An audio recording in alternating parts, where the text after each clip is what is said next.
जय भारत। नमस्ते मित्रों। जी हाँ मित्रों, आज मैं आपको बताने वाला उच्चतम कमाई वाला सुरक्षित व्यवसाय आपके लिए भी भगवान बनने का अनमोल मौका है। यह संदेश अवश्य सुनें।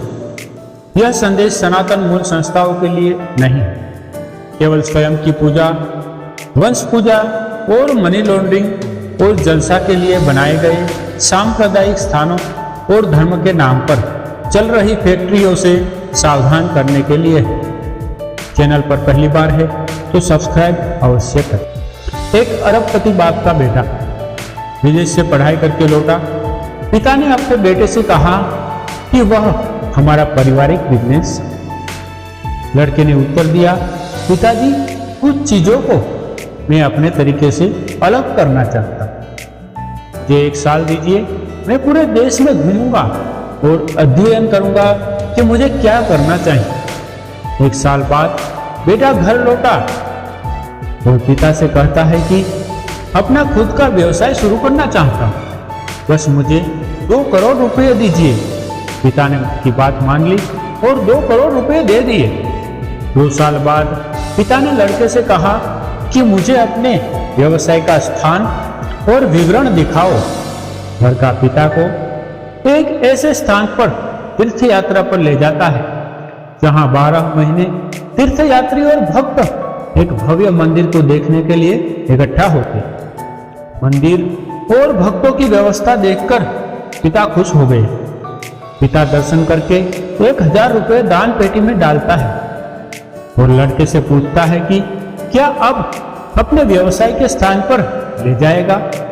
तब लड़के ने उत्तर दिया कि पिताजी, यह मंदिर मेरा व्यवसाय है। मैंने पूरे देश में भ्रमण किया और मैंने देखा कि इस देश में बिना मेहनत, किसी भी प्रकार के नुकसान के बिना यदि कोई व्यवसाय है तो वह यह मंदिर, मठ और आश्रम। आपके 2 करोड़ रुपए से केवल 50 लाख की जमीन ली और 1 करोड़ रुपए खर्च करके यह भव्य मंदिर बनाई और जो 50 लाख बचे उन्हें मैंने इस वेतन भोगी लोगों को काम पर रखने के लिए लगाए। जो अफवाह फैलाते हैं कि मैं प्रकट ब्रह्म और चमत्कारी हूँ। ये बाग, बगीचे, बच्चों के खेलने के उपकरण, कैंटीन, नीचे दुकानें, ऊपर एसी कमरे जिनमें राजनेताओं को रहने के लिए सब कुछ है। मेरे पैसे 2 साल में 2 गुने हो गए। अब मैं ऐसा धन और भक्त कमाने वाला हूँ जिनके बारे में आपने जीवन में कभी सुना भी नहीं हो। यात्रा के दौरान मैंने देखा कि गरीब से गरीब व्यक्ति भी मंदिर में भगवान के चरणों में फूल नहीं तो फूल की पंखड़ी दान पेटी में अवश्य डालता है। वह इस बात पर कभी सवाल नहीं उठाता है कि ईश्वर सर्वव्यापी है, उन्हें पैसे की आवश्यकता क्यों, और भगवान इस रुपये का क्या करता है, तो क्या जरूरत है। पिता अपने पुत्र की उन्नति और शक्ति देखकर दंग रह गए। बोले कि तुम्हें कानून से डर नहीं लगता। बेटे ने हंसते हुए कहा कि जिसने अभी अभी मेरे पैर पर सिर रखा वह कानून का रक्षक जज। ऐसे तो कहीं आईजी, डीआईजी, डॉक्टर, इंजीनियर, राजनेता आकर मेरे पैरों पर सिर रखते हैं। बाप कहता है, तुम्हें यह विचार कहां से मिला। लड़का कहता है, स्वामीनारायण, बीएपीएस, इस्कॉन, ओम शांति, दादा भगवान और आसाराम जैसे भयानक कमाई वाले ठिकानों से मुझे यह विचार मिला। अब मैं इन कमाई से शिक्षा और संस्कार के नाम पर एक गुरुकुल खोलूं, जिससे मुझे बिना वेतन के चेले और चेलियां मिले, जो मेरी मुफ्त की कमाई को 100 गुना, 1000 गुना बढ़ा देगी और मेरे जैसे कपटी, चालाक और धोखेबाज बाबा को भगवान बना।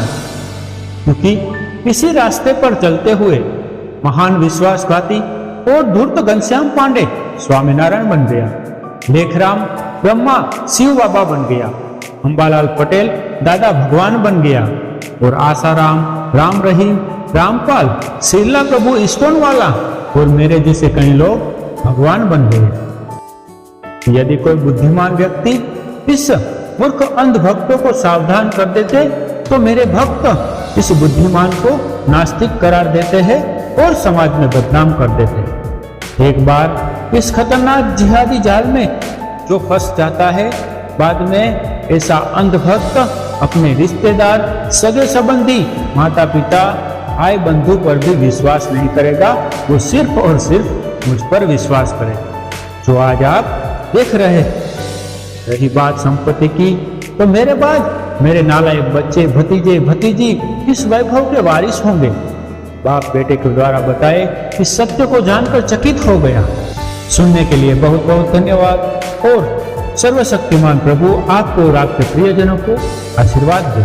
जय श्री राम, जय श्री कृष्ण और अपना ख्याल रखें। विधर्मियों से छुटकारा पाए, वेद गीता सनातन धर्म सार्वभौमिक कल्याण के कार्य आर्य समाज, आरएसएस और राष्ट्र धर्म की ओर लौटे। उसके लिए समय, ज्ञान और धन की सेवा करें। इसके लिए अपना जीवन समर्पित करें। यही ईश्वर प्राप्ति का सच्चा मार्ग है। सत्यार्थ प्रकाश पढ़े, अन्यथा आपके कुल, जाति और धर्म और देश के भविष्य के 50 वर्ष से अधिक नहीं है। अगर बात अच्छी लगे तो कम से कम 10 लोगों को अवश्य भेजें और चैनल को सब्सक्राइब अवश्य करें। अस्तु ओम।